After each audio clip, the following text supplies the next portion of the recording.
next session will focus on ASPI's Critical Technology Tracker. So please join me in welcoming our speakers, Danielle Cave, the Director of Executive Strategy and Research at ASPI, and Dr. Jamie Gaida, Senior Analyst at ASPI. Good morning. My name's Danielle and I'm here with my colleague Jamie, who leads a very big and popular new Critical Tech Tracker project we're going to talk about today. We launched it a month ago at the excellent Raisina Dialogue in India, run by the Observer Research Foundation, which is headed by Samir, who was the chair of the last panel yesterday, who really didn't let anyone get away with anything and did a really excellent job. I'm delighted to be here, and as Justin mentioned in his opening speech yesterday, getting the Sydney Dialogue up and running when we tried to start 5 years ago or so wasn't easy. Fergus Hanson, my former colleague, and I put a lot of time and effort into trying to convince a range of stakeholders that a dialogue like this was needed.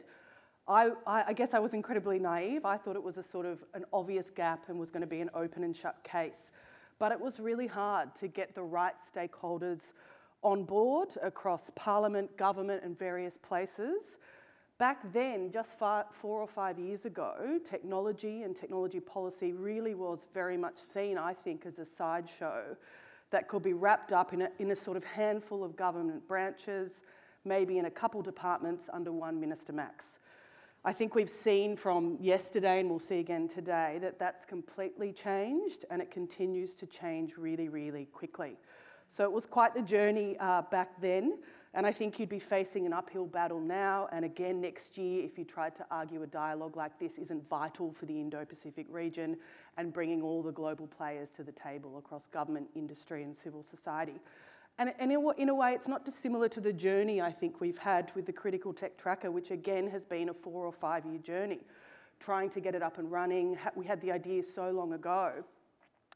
But there's not very many global funders that support data-driven policy work. Many couldn't really see the gap.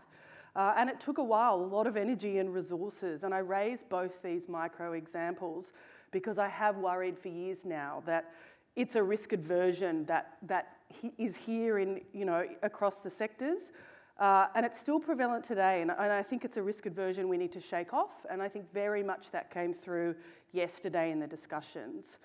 Now let's get to the tracker. The creation of this was supported by the State Department's Global Engagement Centre and the Special Competitive Studies Project, and they have a great delegation here for the Sydney Dialogue. It's really a mammoth project. It's easily probably ASPI's largest data project.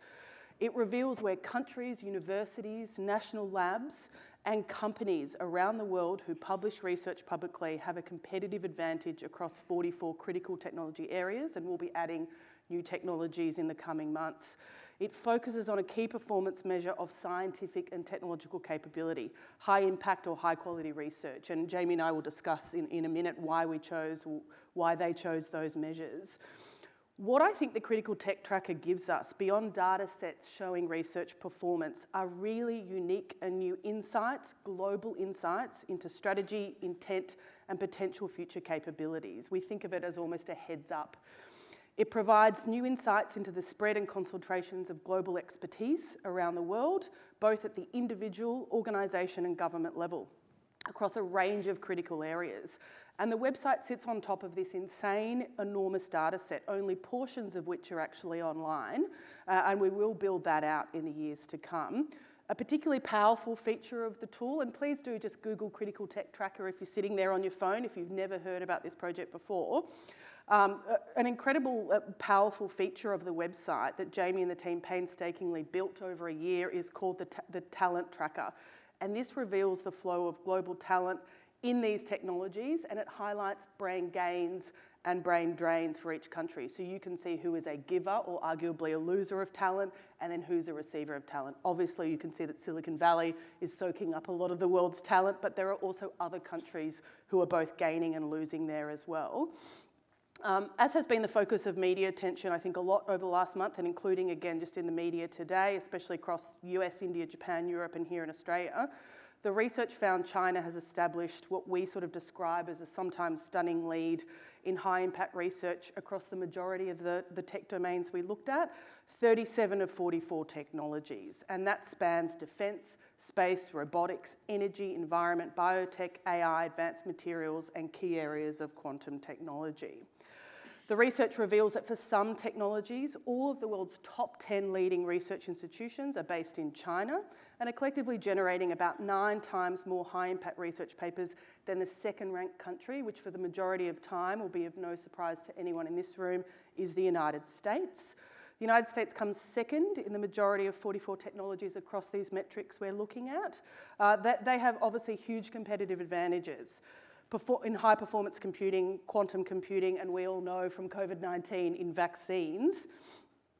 What our data set, I think, reveals is there's a large gap between China and the United States and everyone else, but there's this second sort of grouping of countries led by India and the UK. That includes countries like South Korea, Germany, Australia, Italy, and a bit less often, Japan. Now, as you and I have said in lots of briefings, but I won't dive into it now, I think it's a good news story for Australia. Australia does incredibly well, and maybe we can get to that later, but I want to throw to you now. When we came out with the findings, understandably, there was a fair bit of pushback. Is China really doing this well? And when we went to DC after we spent time at Racina Dialogue, and we had to go in and see lots of different parts of the US government, and we had to defend the findings again and again and again and talk them through the methodology. As well as China, how surprised were you and what else were you surprised by? Thanks, Danielle. So obviously the headline story that all the media picked up was 37 out of 44 technologies. But it's really important to emphasize that in some of these areas, China was only ahead by perhaps 1%. 24% of world output versus 23% of world output in high quality research, I must emphasize that. That's not really so much of a concern, which is why we built that metric around the technology monopoly risk, which incorporates those two things you mentioned, how far ahead the first country is relative to the second country, and how many of the world's top 10 institutions are based in that first country. And those examples, particularly in electric batteries, where 10 out of 10 of the world's leading research institutions are in China on that topic, and they have more than 5 times the amount of research output of the next closest country. I don't think anyone would argue that that's a point of concern. And also, to again get out on the front foot, volume of research is not the thing that we should care about. It's how much of the high quality research is out there, and that's what we used for this report.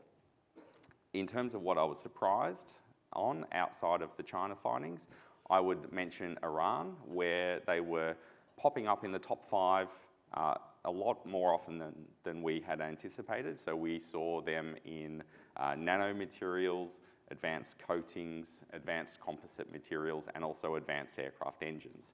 And during one of our briefings, someone made the comment, well, it's no surprise, these are defense-related technologies, so it's not really a surprise that Iran is focusing its energy on technologies that have a clear defense application. And if they weren't strong in some of these defense areas, then why would we bother having sanctions against Iran? So a bit of a surprise, but also on reflection, it sort of fits into the bigger picture that we know about from geopolitics. Very briefly, some of the findings from Australia were quite good. In 9 technologies, we ranked in the top 5 in the world. Yep. And some really interesting ones, I think, that have direct application for policymakers is that we have some strength in some energy and critical mineral technologies. So we rank in the top 5 for electric batteries, supercapacitors, hydrogen and ammonia for power, and also critical mineral extraction and processing. And with our huge reserves of both lithium and also aluminium ore, bauxite, I think we can make a really compelling story around how Australia could become an energy exporter to the world. Yeah. Through not only providing low-cost energy to our citizens and to our industrial base, but also through things like the export of green aluminium and potentially green hydrogen, we could become an exporter to the globe. I was also quite surprised. So the big tech companies led the AI categories. So Google came number 1 on natural language processing, Microsoft, Meta, Hewlett, a whole bunch of them were up there. So it was quite interesting. When you looked at different subcategories, You had science academies leading in some, you had national labs leading in some, AI hugely dominated by the tech companies. So that was really interesting. UK and India did better than I thought. And I remember pre-briefing them and both governments were pretty delighted by that. I remember the UK being like, oh, that's fantastic news. So that was interesting as well. I thought Japan was going to be a bit further ahead. So that was interesting. And South Korea did incredibly well as well. Now, I was on maternity leave last year as you guys were debating exactly what metrics we wanted to choose here. And as I said, it was a huge piece of work and we had lots of debates.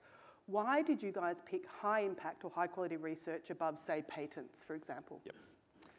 It was really about data quality was the reason that we focused on that. And I'll start with that point and then explain some of the more nuanced points there. So in terms of patents, of course, everyone knows that patents are the primary mechanism that a country or a company protects the value of their inventions. However, when we had a back and forth conversation with the database provider for patents, we were unable to get a clear and satisfactory answer around how we can geolocate a patent to a particular country, because when a patent was owned by a global corporation, it's usually geolocated to the headquarters of that company, and that doesn't really tell us, was it the Indian branch of that company or was it the UK branch of that company that made that discovery. Similarly, venture capital investment would be a really nice thing to look at, and others have explored that space. We can certainly get good quality data out of the US, Australia and some other countries, but China less so, and we really needed a complete data set that was coherent across all nations. We would have loved to have looked into things like research funding with the caveat that effort does not always equate to output and achievements. And quality. And quality. And you know, with a couple of the members of the team having been academics prior to coming into this project, we were familiar with the landscape. We knew that with some nuance, there's relatively consistent conventions across publications globally. And we also know that even in China, scientists are striving to publish their very best research in the very best global journals. And those are the journals that are covered by the database that we used. And I'll also note that we only used citations from a core set of journals to indicate which publications were most highly cited. We actually reran our analysis using a second metric, which also included citations from the Chinese and Russian and several other citation databases. And we actually found that China's performance was around 0.5 to 1.5% more impressive than it was with what we published. So yeah, we actually feel that what we present might be somewhat conservative relative in relation to China's achievements. But there are nuances as well, and we had some really great debates across a range of sessions, I thought, at the Pentagon a couple of weeks ago, where you can see that China's ahead in electric batteries in high quality research, but they're also dominating in the commercial space. You can see they're ahead in advanced aircraft engines and hypersonics in the high quality research, but we can see that that hasn't yet translated or been actualised in the same way it has electric batteries. Yep. So there's those nuances as well. Now, we've got 2 minutes left, and if we poach an extra minute, let's just make it 3, and I'll apologise to someone later. There's 2 more things I wanted to talk about. Really briefly, what I love about this project is I think it's open source intelligence tradecraft at its very, very best. It's huge data processing pipelines. It's collecting and building and cleaning data for 6 months. Lots of people have come to us and said, oh, we have a similar tool. And then when we talk with them, it's not a similar tool at all. They didn't take the 500 steps that you and the team took. So talk us through this deep layered data heavy sort of, I think of it as the very darkest space of AusInt. What were the things you guys did that stood out to you? Right. So the easy things were grouping the publications by publication year and then slicing off the top 10% most highly cited. That was a relatively easy step. But then the really hard step was aggregating all the publications correctly in terms of what country they were from and also what institution. Some others have done work in this area and just looked at the first author on the paper and said, if the first author is from US, then this is a US paper.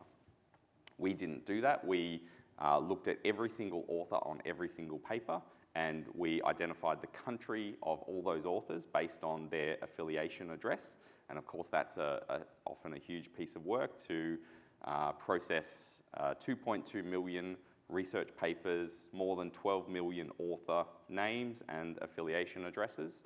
And then the really hard part was the research institutions, because that's just a free text field that is filled in during publication around the university name. And so that could be... Or the lab name. Or could be the lab name, it could be the abbreviated university name, it could be, you know, with and without punctuation in the name, it could be a misspelling of the university name. We had to understand that Centres for Research Excellence, sometimes the university name is not mentioned, so we had to go out, do open source research, find out where that Centre for Research Excellence is based, and then substitute that university name. We had to aggregate universities such as the University of California system, the University of Texas, the Chinese Academy of Science, which came number 1 and number 2 across the majority of the technologies. Yeah. So that's really where we derive the value. You know, it's very easy to just go into the database, but it's very, very hard to clean the data, aggregate it, fix it up, layer this open source intelligence around the names of labs and where they're located. That was the hard piece. The coding behind it, I remember we only really have a minute. I remember checking in with you guys and getting off the phone from Tokyo, where I'm working remotely, and just thinking, I am glad that day to day I'm not involved in the coding and the data processing. It was incredibly intense. Last minute, please do Google the tracker. We have a big, long policy report that sits aside it. We have 23 policy recommendations. I'm going to throw to you in a second for your top one. My top two are, we need to pay our PhD students a living wage. We currently do not, and because we do not, we can't expect to be attracting and retaining the best talent. I think many countries are in the same boat. Those who pay their PhD scholars properly are already ahead in this space. Second, we recommend that the Five Eyes and Japan should build a China tech-focused collection analysis centre, starting with AUSINT, because that's the easiest space to start. In my view, that's urgent and was needed yesterday. 30 seconds up from you.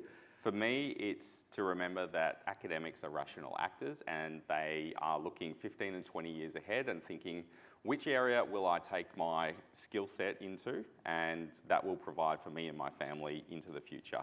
And that's where I see the value of something like a sovereign wealth fund, where we are setting long-term objectives, and academics can look into this space and say, I will go into critical technology research because the government is providing a clear signal that this is highly valued and I have a guaranteed and rewarding career. And that goes for scientists and technologists as well. Thank you very much. I'm so sorry we went 2.5 minutes over, Nina.